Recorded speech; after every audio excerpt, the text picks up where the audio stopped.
right? I'm going to finish chapter 7, the second part. Last time we talked about nuclear power, nuclear energy, using nuclear fission as an example, which is used as the main reaction for nuclear power plants. Of course, regarding nuclear energy, there's another way of generating tons of energy. It's called nuclear fusion. Okay, we have that in your web assignment, and you can read more. I think recently they got breakthrough on nuclear fusion reactions, which is another direction of providing a lot of energy with minimum amount of materials. And in fact, nuclear fusion is the reaction in stars. For example, in the sun, in our solar system, the reason they can keep emitting particles and emitting energy to their solar system is because of the nuclear fusion reaction. But nuclear fusion reaction needs a high temperature to sustain that reaction. So far, our technology does not allow that higher temperature in a device or in a power plant to utilize fusion reaction. The only fusion reaction we used so far is on another nuclear weapon called hydrogen bombs. You have heard of hydrogen bombs, right? Those are based on nuclear fusion reaction. But again, it's in a weapon. But in a civilian use, especially when we use that for generating electricity, it's not realistic. But that's one of the directions people are trying to solve if we were to be able to use nuclear fusion reaction in the future, okay, in the near future, hopefully. Okay, so today, we're gonna keep talking about something also common about nuclear process that is called nuclear radioactive decay or radioactivity. Now, radioactivity is very common for a lot of elements or a lot of nucleus in the periodic table. That is basically the release of energy and also some matter from the changing of some nucleuses. Okay, some nucleus. For example, this picture shows you a radioactive decay. A large nucleus will become to another nucleus by emitting some particles. In the meantime, energy will be released. Okay, this term was first applied by Madame Marie Curie, okay, who actually won 2 Nobel Prize, of one in physics and one in chemistry. And also she was one of the pioneer scientists who actually discovered this radioactivity. Okay, these are the 3 scientists who actually discovered radioactivity, and which is very important, but they devoted their lives actually on this topic. And their names are Antonian Becquerel, I don't know how I pronounce it, Ernest Rutherford, and Madame Curie. And Madame Curie was actually his PhD student. Okay, PhD student. And one thing about Madame Curie is in the museum, I don't know which museum, her notebook is still preserved in the museum, and after 60 years of her death, I think I read from somewhere, that notebook still is emitting particles. It's still emitting radioactivity. That means still radioactive. Of course, a lot of them, most of them, 3 of them all are affected by radioactivity, and later on we're going to study the health impact of radioactive materials. But they are all died in young age. I think she died at around 60, okay, because the impact of the radioactive materials. And her notebook, and again, after years of her death, still emitting particles. So how did they discover radioactivity? It was actually discovered by a very nice experiment, very classic experiment, in which they place some radioactive material in a lab block with a tiny inseam or tiny hole. And of course, radioactive particles were going to emit from that tiny outlet. And usually the radioactive particles will be in a beam, or we call it an array of emissions, okay, like in a line, straight line emissions. But if you place an electric field okay, electric field on that radioactive ray. You will find out some radioactive particles, some particles from that emission were deflected, some particles were not deflected. And also for the particles that were deflected, some were deflected towards the positive end of the electric field. Some were deflected towards the what? Negative end of the electric field. So simply from this experiment, we know the ones that were deflected towards the positive end of the field, we know these carry what? Negative charge. Okay, because charge-sharding interactions. And particles that were deflected towards the negative end of the electric field, these carry what? Positive charge. And the ones that were not deflected still go straight, don't carry charges. Okay, so because of that experiment, we actually classified these three rays into three types.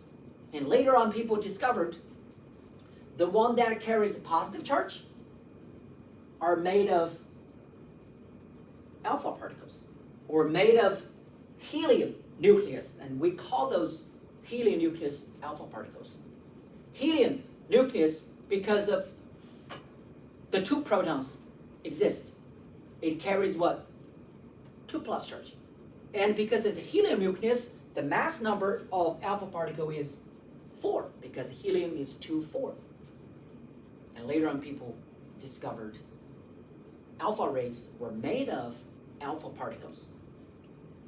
And then later on, we also discovered the ray that is negatively charged are made of electrons. Okay, we know electron carries a negative 1 charge, 0 mass. Okay, and we call electrons beta particles. Okay, beta particles. And those rays that are not deflected at all, which carries no charge, later on we found they're basically high energy photons. And we call that gamma particles. Okay, if you remember in chapter 2, we studied the electromagnetic spectrum. The one with the highest energy is what? Gamma rays, right? What is gamma ray? A ray of gamma particles. Okay, gamma particles, because they're photons, they're light, they don't have any charge, they don't have the mass, they just have what? Very high energy, because their frequency is very high. Okay, so again, alpha ray is made of alpha particles. Alpha particles are basically what? Helium nucleus with 2 plus charge and a mass number 4. Beta ray is made of beta particles. Basically, they are electrons with a negative 1 charge and 0 mass. Gamma ray is made of gamma particles, which are basically high energy photons. Okay, what are photons? You can imagine they're just light particles. Okay, the particles of light. Okay, now a quick practice. Okay, there are 4 statements. Okay, 4 statements. Which do you think they are referring to nuclear radiation? Which are referring to electromagnetic? It means what? It means light radiation. Which do you think are nuclear radiations? Means they're emitting. B is nuclear. D is what? Nuclear, because Yeah. gamma radiation is from radioactive cobalt-60. Yes. And D is nuclear. Ruth will detect radium by what? By emitting by, yes. Yeah. Emitting by uranium, which is radioactive. Yes. Anything else? And then A and C are Electromagnetic ray. Basically, they're what? They're lights, right? We're talking about visible lights and UV lights. They're electromagnetic radiations. So yes, B and D are nuclear radiations. Okay? And these 2 equations are 2 examples showing you radioactive decay or radioactivity. The first reaction showing you alpha decay. Alpha decay means emitting what? Alpha particles. The bottom reaction shows you beta decay. Basically means what? Emitting beta particles. Okay, as the same, like we studied in the first part of chapter 7, for any nuclear equations, you have to balance what? Both the subscripts and the superscripts. or we can see you have to balance both the atomic number and what? The mass number, right? And bottom you can see that 90, 91 minus 1 is 90, 234, 234. The mass doesn't change for beta decay. Why? Because electron doesn't have what? Doesn't have a mass. So in a beta decay, the mass number doesn't change, but the atomic number will what? Increase by 1. Is that right? For alpha decay, of course, the mass number will decrease by 4, the proton number will decrease by 2 because helium particle is what? 2 and 4. Okay, now, one more thing about beta decay. When a nucleus has beta decay, basically it emits a what? Electron, right? But think about nucleus contains what? What is nucleus? Protons. Protons and neutrons. So where does the electron come from? How does a nucleus gives electron if it doesn't even have electrons there? What happened? What do you think happened? Think about the equation, think about the numbers, you will figure, actually you can figure out what happened. Nucleus, yes, like this one, we said this chapter we're not talking about atom, right? We're talking about the nucleus. This guy, the nucleus has what? Proton and neutrons. But it could give an electron. So where does the electron come from? The outer shell? They don't. They're just nucleus, no electrons at all. The electron does come from nucleus. But what happened? Have you thought about that? Think about the proton number. Before is what? 90. Becomes 91. That means proton what? Increased, right? But when proton increase, mass doesn't change. Means what? What happened to a neutron? Didn't lose it. Lose a neutron, right? Lose, because total mass doesn't change. If you gain one mass from proton, neutron will what? Lost. So basically what happened here is a neutron becomes a what? Becomes a proton, right? How does neutron become a proton? Gives out an electron. This is what happened in beta decay. Does it make sense? Neutron is zero charge, right? You give something negative, it becomes what? It becomes positive. That is what happened in beta decay. It is actually a neutron becomes a what? Becomes a proton. And during that process, an electron is emitted. Does it make sense? Okay, again, be very careful. Beta decay, you're emitting electron, your proton number is what? Increased by 1. Okay, why I need you to be careful? Because sometimes they will ask you to write equations. Okay, write equations. Okay, these are 2 examples. Okay, you can practice. It's very simple, but I want to emphasize the second one. Okay, the second one asks you, hey, plutonium-239.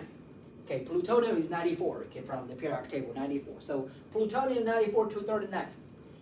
An isotope that causes lung cancer is an alpha emitter. Oh, it's an alpha emitter. Sorry, I want to talk about the first one. My mistake. First one. Okay, they ask you to write a beta decay of rubidium-86, a radioactive produced by fission of blah, blah, blah. So basically they're asking you to write the beta decay for what? Rubidium-86. Rubidium, the atomic number is 37 from the periodic table.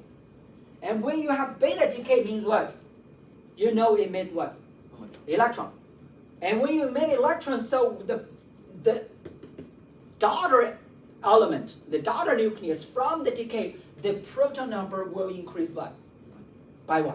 Okay, that is very, because you have to figure out by yourself because they don't tell you. They only tell you as, hey, rubidium-86, beta decay. So this guy is something you need to what? Figure out by yourself. And the proton number should change from 37 to what?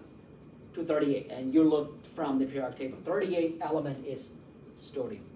And the mass number doesn't change for beta decay. Right? Which is simply a neutron becomes a what? Becomes a proton. The mass number itself doesn't change. Does that make sense? Okay, again, these are very simple equations. Based on the statement, you write the nuclear equations. And, of course, you have to know both what is alpha and what is beta decay. That's simple. But most importantly is be careful working on the numbers. Figure out the what? The daughter nucleus. Okay, what is the nucleus after the decay? That's something you need to do a simple math. And also using your periodic table to figure out. Make sense? Okay, alpha decay and beta decay are very common. Okay, sometimes when alpha and decay and beta decay happens, they will be accompanied by gamma rays. Sometimes, okay, not all the time. But for a radioactive element, okay, for your radioactive element, for example, like showing this table, showing this chart, uranium-238, which is a radioactive element. When it is radioactive element, radioactive decay will happen. But the radioactive decay happens, the daughter nucleus may still be radioactive. So the radioactive decay will not stop. So when you have a radioactive element, when it start to decay, it will keep going, either alpha or beta. In this chart, the red arrow shows alpha decay, the blue arrow shows beta decay. But if the daughter nucleus is still radioactive, then you will find out from a radioactive decay, you will go all the way until you end up with somebody what? Not radioactive anymore. Until you end up with something stable. Stable means the nucleus is stable. For example, in this case, uranium-238 will keep decaying because all these daughter nucleus in the path is still radioactive until it becomes lead-206. Lead-206 is a stable nucleus which now stops, does not decay anymore. And we call this radioactive decay series. Okay, series. But again, the same, you can see the chart is made very nicely. When you have an alpha decay, okay, when you have an alpha decay, the proton number decreased by what? By 2, right? The mass number decreased what? By 4, right? So you can see that 234, 230, 220, 226, 222, 218, right? See that the mass number always decay by 4, and still another alpha decay mass number decays what? By 4. But if it's beta decay, the mass number what? Doesn't change. Okay, it doesn't change. And of course, these are the proton number are changing too. So you can actually draw the pathway if needed until again, like this case, becomes a stable nucleus. Okay, stable nucleus. I have a note here on this page on your note. You can actually see that all elements, okay, all elements with a atomic number higher than I think 80 something, okay, 80 something, are all radioactive. Okay, all right. But lead-206 is the end product for this radioactive decay series. Okay. Next. Remember, in the first part of chapter 7, we talked about fission reaction. The fission reaction needs to be started by what? What starts the fission reaction? What needed to hit uranium-235 to start fission? What particle? What particle needs to hit? Would it be an alpha? Okay. A what? A neutron, right? Remember, fission is what? A neutron hits a fissionable nucleus and split uranium-235 and meantime release what? More neutrons, right? So here is an example. It's one of the cases I want to show you because it involves radioactive decay. That is, where does the neutron come from? Okay, in a nuclear power plant, how do they generate neutron? Okay, generate neutron. That's why we call this a neutron source for fission. Okay, in a nuclear power plant, in order to start the fission reaction, you have to provide neutron. Where does neutron come from? It actually comes from these two continuous stepwise steps. Okay, the first step is you will provide a heavier element, such as plutonium-238. Okay, plutonium-238 is an alpha emitter. So it means it will decay to give what? Alpha particle. And then in this series, in this combination, besides the plutonium-238, you also have a smaller particle, in this case, beryllium-9. Okay, beryllium-9. When the alpha particle from the alpha decay hit beryllium-9, this nuclear equation happens. Okay, basically this reaction, you will see that is basically these two nucleus bond together to make a what? Make a bigger one, carbon. But this process will release a neutron. You see that the mass number is what? It's 13. Carbon 12, the mass number is what? It's 12. So that means what? One of the mass becomes neutron. So this is one example showing you a combination of plutonium and beryllium in a nuclear power plant, in the reactor. How do they generate neutron?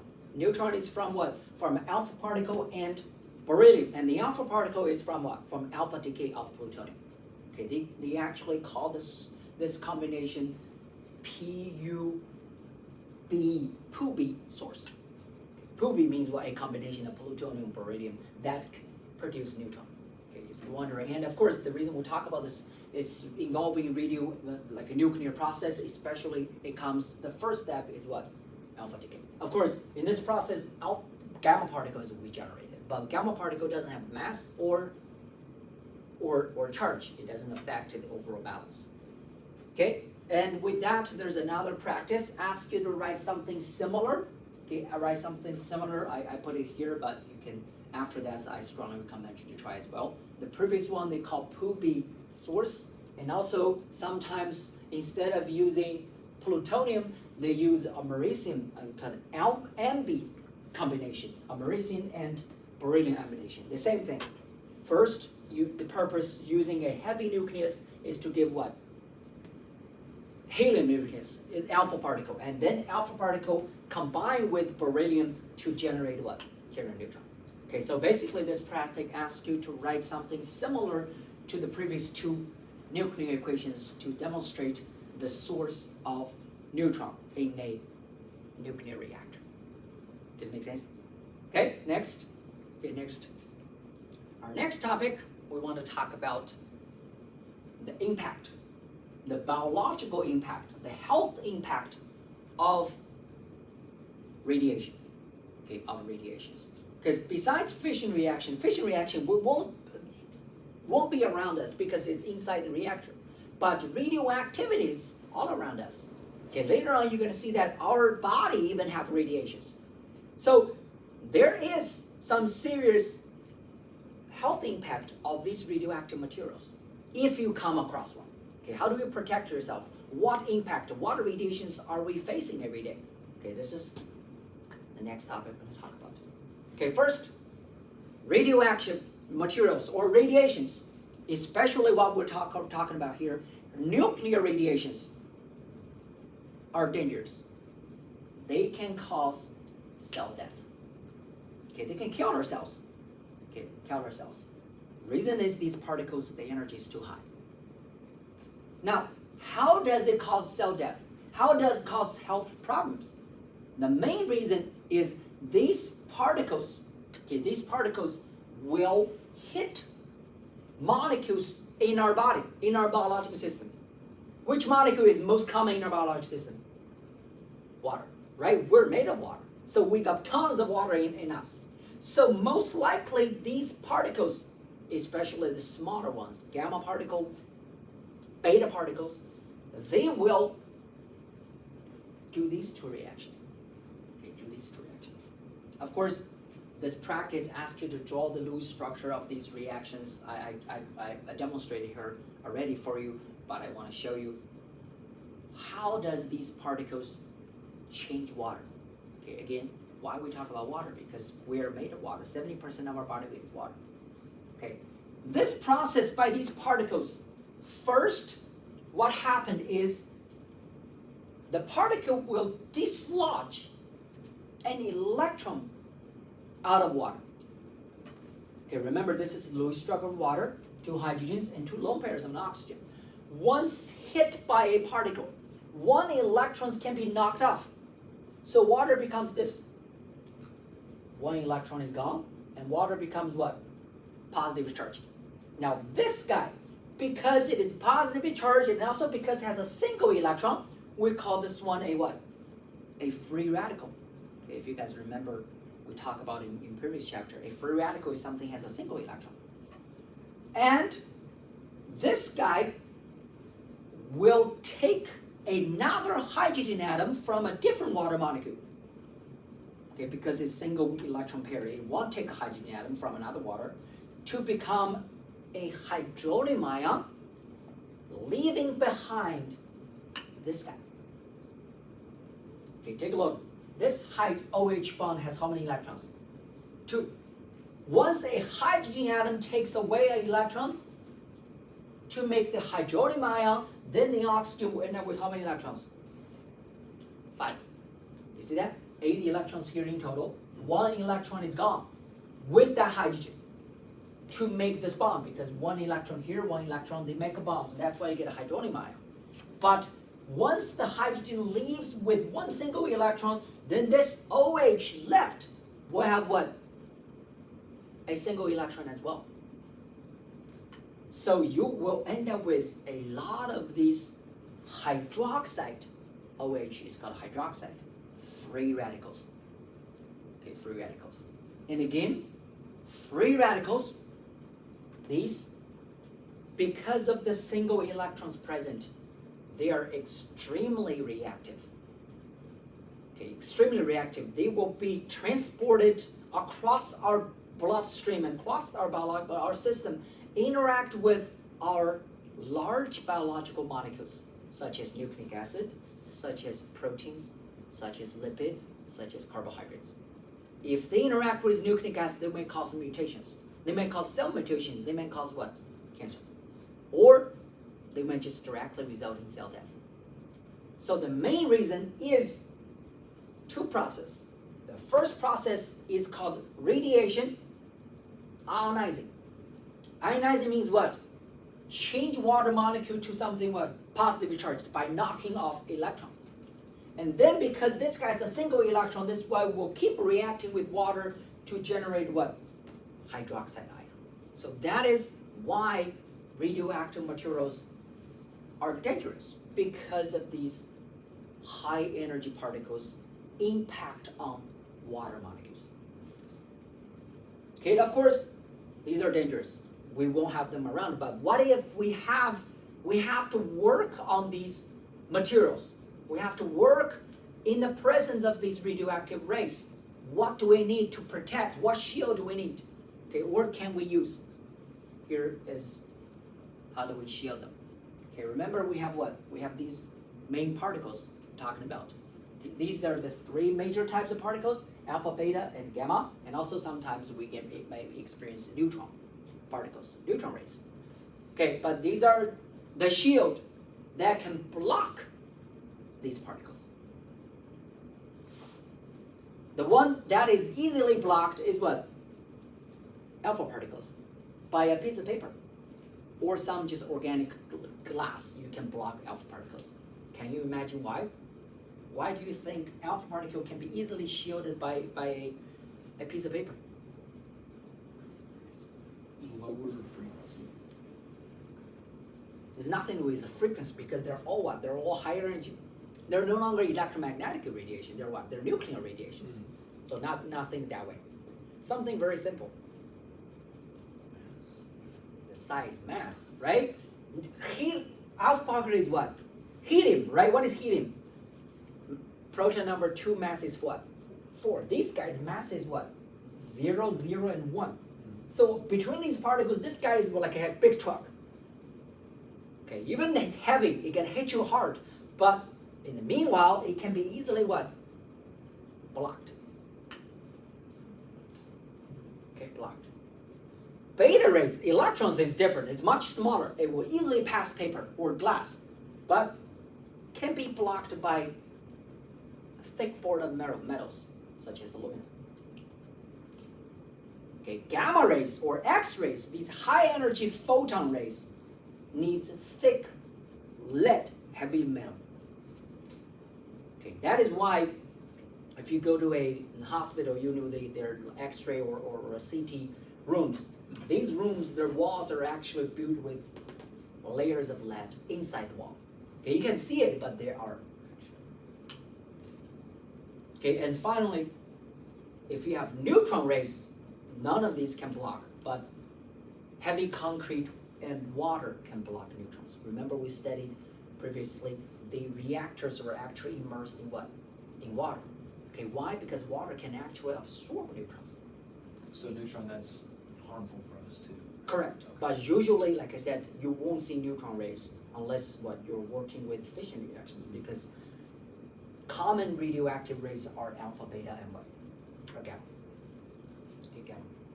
But one thing to clarify, even though sometimes you will even see that, with damage power, this guy is the greatest.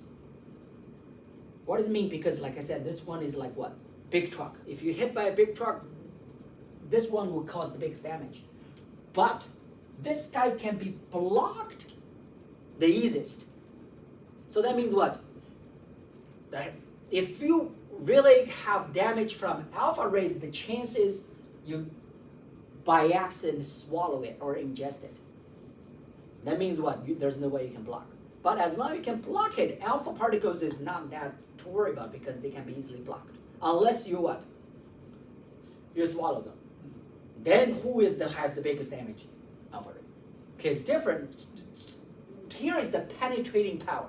But the power, the heaviest damage or the most ionization like there, cause these problems, who has the biggest ability? Alpha. But on the other hand, alpha can be easily what? Blocked, or has the weakest penetrating power. So it's kind of different, depends on how you understand it. Okay, neutron has the highest penetrating power. Okay, but again, neutron rays we don't experience. Even in a CT or X-ray room, you don't have neutron rays. Okay, you have high energy gamma and X-rays. Okay, they can be blocked by lead and walls. Right, so these are the impact of the particles. Then let's take a look. Even though we're normal, regular people, we don't work in a hospital, we don't work in a nuclear power plant, right? We don't work in the lab on these radioactive materials. So normally in your life, you won't handle these materials, but you are still exposed in all kinds of radiations. Okay, take a look at this the pie chart. Even regular daily life, you're exposed to natural radiations. Natural means what? As long as you sit in the world, in somewhere, you will be exposed to these. Okay, and around 50% of radiation is natural. Okay, it's natural. But take a look. Among these sources, the biggest one is what? Shown here. The biggest contribution of your natural radiation is what? Which one is it? Natural what? The natural radiation. This pie chart. Which one has the biggest share?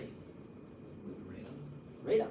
Right? 55% of these radiation come from what? From this guy, radon. Okay, radon we actually have to talk about in chapter 1. It's a what? It's a noble gas. But it is a radioactive noble gas. Okay, radioactive. Why we have radon? Because radon are the intermediate product from the radioactive decay series. If you go back to this chart, you will see that. For example, this is radium-238, right? Or something else. They may be buried underground. They are radioactive. Again, they're underground. They won't harm us. But in the way of decaying to something stable, do you see radon? Which one is radon? Is it 226 or 222? 222. Rn is radon.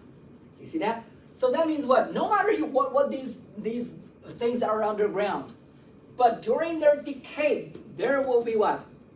Radon in the way. And this guy happened to be a what? A gas. So they can actually what?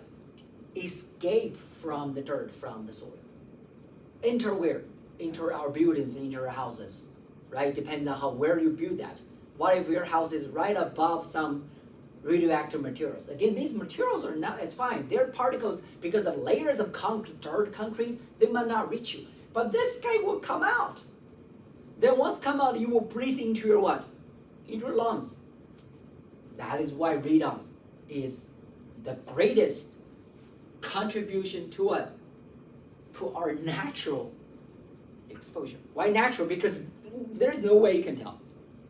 Okay, it's everywhere. Radon is one of the components of our air. Okay, and also you can say radon is actually the second leading cause of what?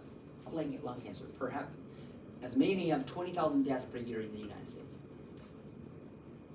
Okay, and here you can see more from EPA website about this radiation. Some are medical, some are consumer products. Okay, some products, some occupation. These are actually very low. You can see that even occupation you're using radioactive materials, you actually are well protected. Especially work hospital, right? They know there's radiation. They're well protected. Okay, these radiation percentages are much lower than what? Than these. Okay, medical, nuclear medicine, medical X-rays, and natural and radon. Okay, radon. Okay, and again, this picture shows you where the heck radon come from. From the radioactive series. Okay, one of the guy is radon. It has to kind of get out from this underground. Okay, from underground. Okay, next is a quick practice asking you to tell more about radon and how do they damage us. Okay, how do we damage us? First question is asked you to write the nuclear equation for the radioactive decay of radon-222. Okay, radon-222 is an alpha emitter. It tells you alpha emitter. So radon-222 will give what? Alpha particle. Okay, alpha decay alpha particle means what? The proton number will decrease by 2, the mass number will decrease by what? By 4. So polonium-218 is the product. Good? Yes. The second question. Do you expect the product to be radioactive as well? Do you think this one is radioactive? No. No? Take a look at this chart. Oh, it is. Radon becomes polonium-218. Is that radioactive? Mm-hmm. Yes, it will go both. Go what? Go alpha decay or what? Or beta decay. I said all the way until lead-206. Okay, these are all radioactive. Okay, the product is still radioactive. What does it tell you? Think about radon is something, a gas. Means you what? You absorb into your what? Lungs. And in your lung, the radon may start radioactive decay. And during the decay, the radon generates what? This guy. Polonium is no longer a gas. It is a solid. What does it tell you? Means the solid will remain in your what? In your body. If it is a gas, you breathe in, you breathe out. Sometimes you're clear. But this guy, after it stays in your lung, it decays and gives you the product. That is what? That is a solid. So there's a chance you cannot get it out. That doesn't tell you what? That's why it causes lung cancer. Right? Because this guy will keep what? Decaying inside your respiratory system. Okay, respiratory system. Okay, here this chart shows you the radiation dose and regulatory limits. Okay, dose means how much radiation for these process or radiation exposure you have, and what is the limit. Okay, what is the limit for different standards? Okay, for example, the average annual dose for U.S. annual dose means average of us. The highest dose we should set a limit is around 600. Okay, 600. And some of the process, for example, natural background dose is around 300, which is below 600. But if you have a whole body CT scan, if you have one, then your dose will be what? Over that annual dose of 600. Okay, annual because CT scan is 1,000.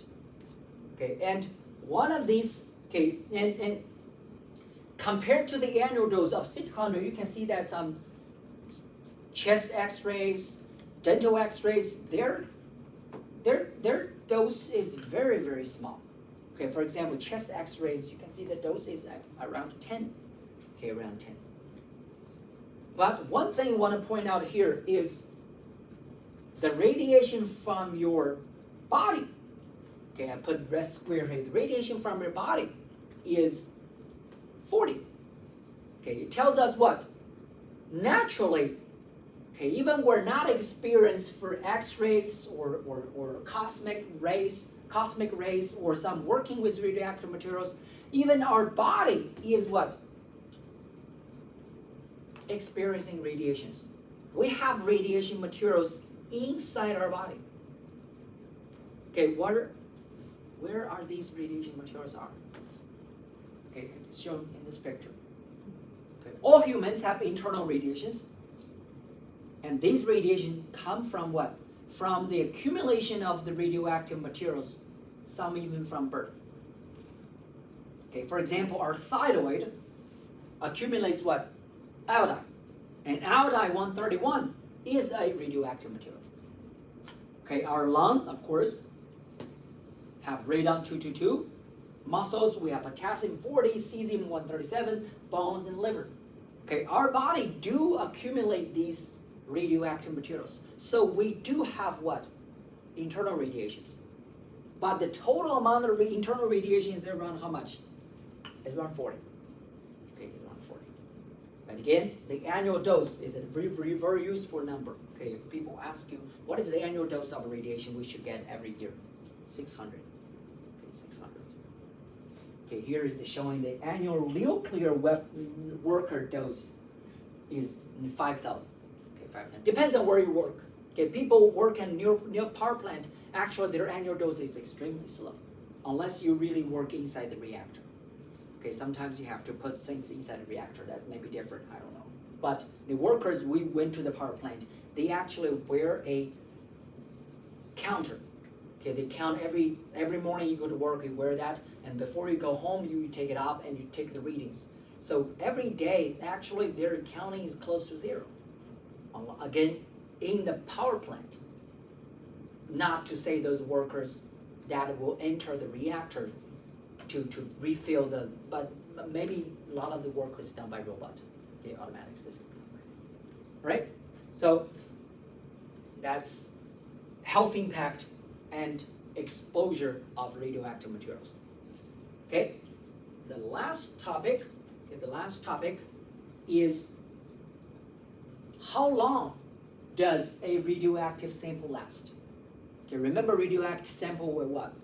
Will decay, right? Once it decay, it becomes what? Something else. So basically, the amount of radioactive sample is going to what?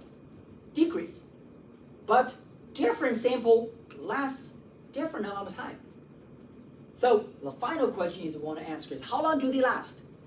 Okay, how do we calculate the amount? Okay, the time the radioactive sample lasts is very, very interesting because they have a term called half-lives. Okay, what is a half-life? Half-life is very unique for radioactive decays. It is the time that required for the level of radioactivity to fall to the half of its initial value. For example, in this chart is the half-life chart of plutonium-239.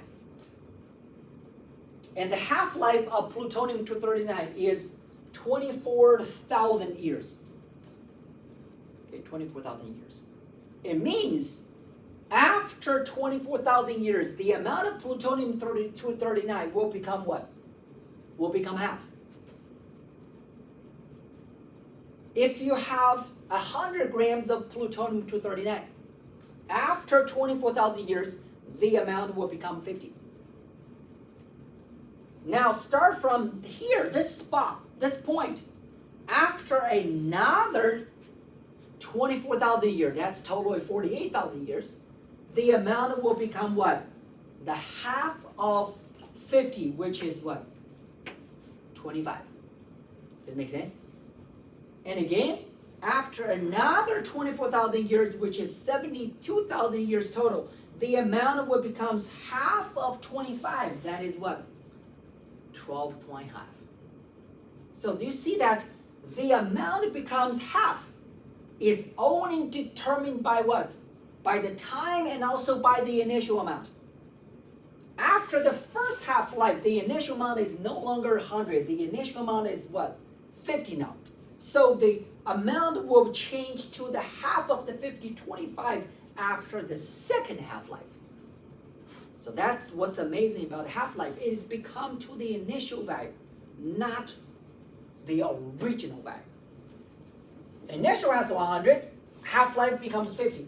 If initial has 50 now, half-life becomes what? 25. If the initial is 25, half-life becomes what? 12.5. It only determined by what? The initial value. Okay, initial value. That's the same thing shown here. After one half-life, remaining is 50. After two half-lives, remaining is what? 25%.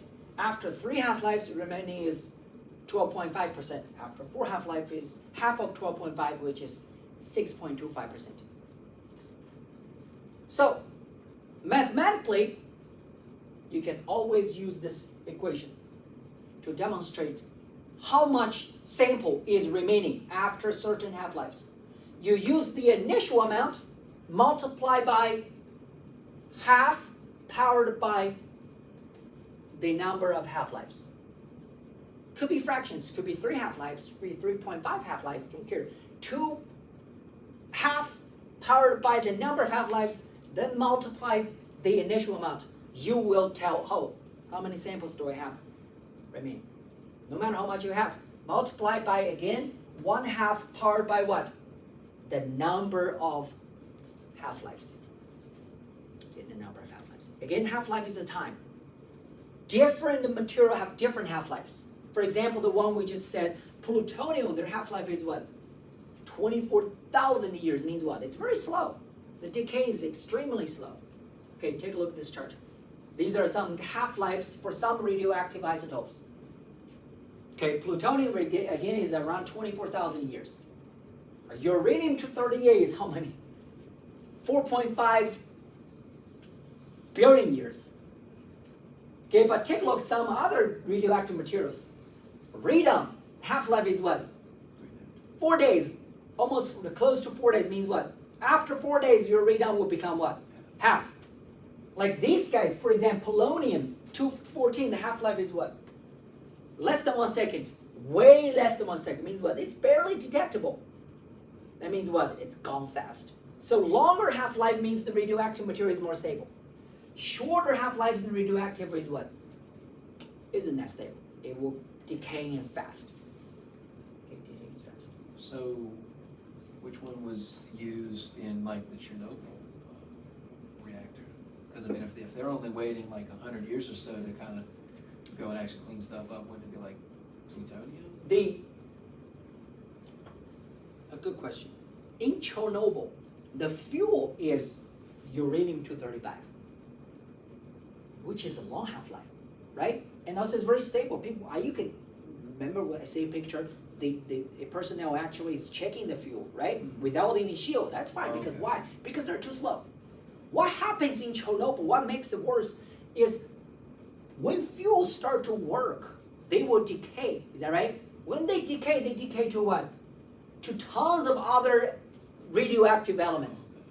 A lot of the other elements don't have that long half-lives. Some may have what? Days of half-life. Some has years of half-lives. Those are what? The mess in there. Does it make sense? Remember, radioactive decay, you end up with what? You end up with tons of things, right? From uranium-230, this is 238, but 235, you has a like a mixture pot of the things in that coffin, in that sarcophagus. Those things you even don't know what they are. And everybody is radioactive. Some faster, some slower. That is why you have to wait maybe, I don't know how many years, 100 years or 200 years until the amount becomes what? Becomes minimum, very minimum. before people can really open it up. I doubt people will really eventually open it up. Just cover it there. Okay, I don't know, maybe we both of us will not live long to see that thing to open up. Okay. Does it make sense? Again, uranium 235, the half-life is slow. But after fission, remember fission is what? One thing split to what? To half. And those the other ones, you don't even know how long their half-lives are. Right? And not to say the radioactive decay the products. So there's a nasty mixture of all kinds of radioactive materials. Okay. Good question. Very good question. Okay? Okay, of course, the long half-lives of isotopes produced from nuclear reactors means the reactor waste will remain emitting radiations for thousands of generations to come. That's the waste. Okay, people, sometimes we know what the waste are. Okay, and how do we deal with that? The bottom set. You probably can't imagine that.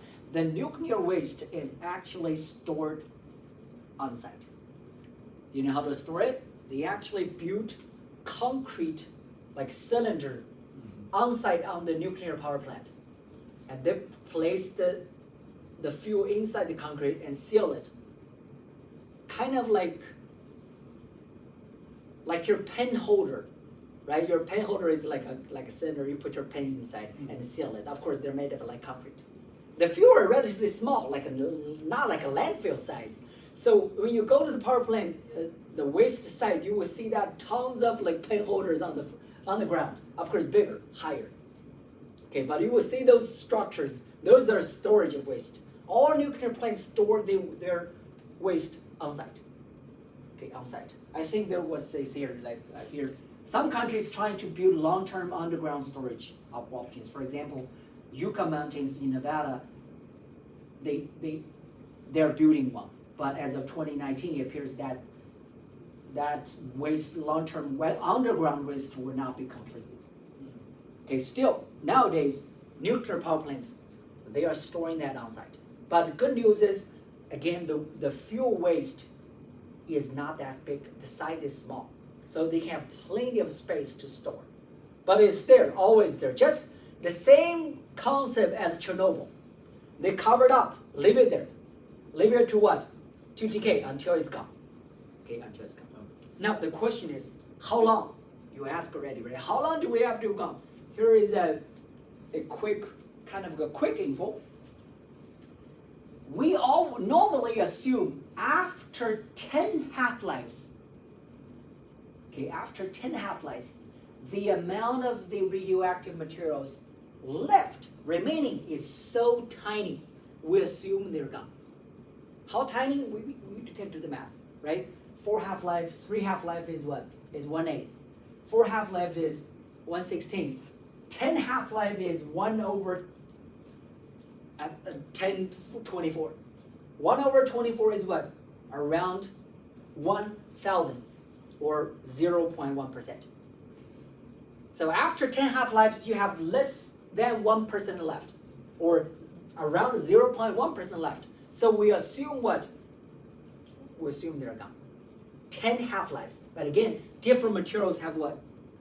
Have different half-lives, right? Some have, for example, some what? 30 years, for example. 10 half-lives will be what? 300 years. Some is 29 years, some is 24 years. These are all some of the products from fission. So that means what? The storage is gonna be very long. Okay, that's why I say we probably won't live to see that Chernobyl thing open up, because it takes too long. Because some half-lives days, but some half-lives what? Years. Okay, years. So that's the question about, hey, how long do we okay, this is a quick practice. You can practice later about calculating the half-lives. This is the tritium half-life. I don't know. You mentioned that you like hunting, right? Have you not hunted? Okay. No. Again, the tritium, actually, the one, like I said, I think you said that it's used on the gun sites, the radioactive gun site. Tritium has a half-life of 12.3 years. Okay, 12.3 years. So that means what? After 12 years of using that gun site, the brightness of that site will be half. Okay, half, and then after another 12 years will be 1/4. So you will, let's say, less bright. But why you can hold that? Because inside the vial is just extremely tiny amount of tritium, and also because tritium is a beta emitter, it is trapped in a nice glass. Most of the beta emitter, the beta particle is actually absorbed on the fluorescence material that gives you light. Okay, but again, they are radioactive. Okay. They use those on watches too. Yes, watch too, and also sometimes some kind of keychain too. They put a tritium rod on a certain keychain so that you can find in the night. Yes, all kinds of things. Yeah, the watch band and also inside the watch, those things are tritium too. Yes, you're right. Okay. Now, using half-lives. Okay, using half-lives. One of the most important using or application of half-life is called radiometric dating. Okay, radiometric dating. Basically, help us to tell the age of certain things, especially things from a living organism, like a fossil. Okay, this is very commonly used in that kind of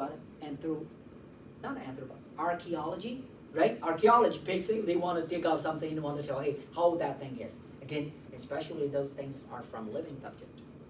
Okay, and the concept is shown here. Okay, they're based on the radioactive materials, carbon-14.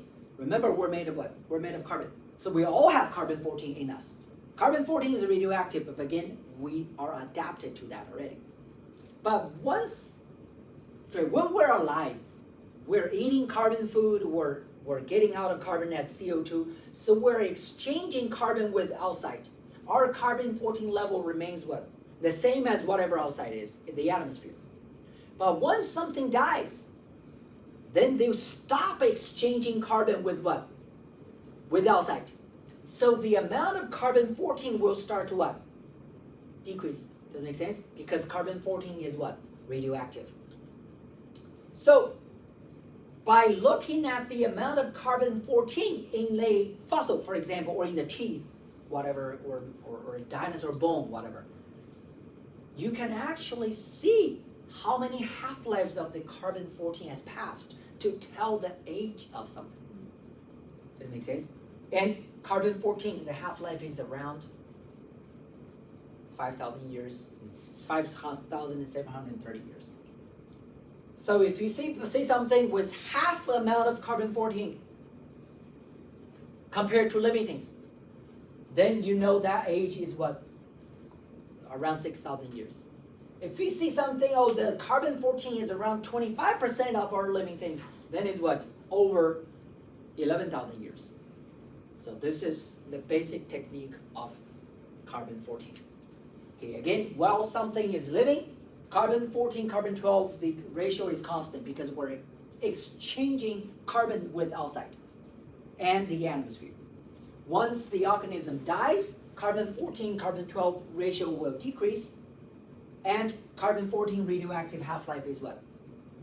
Is close to 5,700 years. Does it make sense? Okay? And finally, it's a very quick check for you. You can, I'll leave it up to you to see if somebody, say, I found a burial cloth from a tomb, was estimated to have an age of 100,000 years. Do you think that's possible or reasonable to you given the half-life of carbon is 5,700 years? Okay, you can think about it after this. Okay, if somebody want to sell you something, hey, I think this thing is 100,000 years. Do you think based on the dating that claim statement is true or not? All right. Finally, let's take a look at the statement and something ask you to think about it too. That is one of this guy called Bill McKibben, an environmentalist, says there is an urgent need to stop subsidizing fossil fuel industry, dramatically reduce the waste energy, and significantly shift our power supplies from fuel, coal, and natural gas to wind, solar, geothermal, and other renewable sources. Okay, which is great, right? You want to shift. But after reading this chapter, how do you think nuclear and renewable energy fit into the world energy portfolio? Especially, how do you think nuclear, this type of energy, fits into renewable energy? Because it doesn't really have any emissions, does it? I mean, it has like waste. It has waste. No. It doesn't have emissions. It's relatively clean and high efficient, a lot of energy. But is that renewable?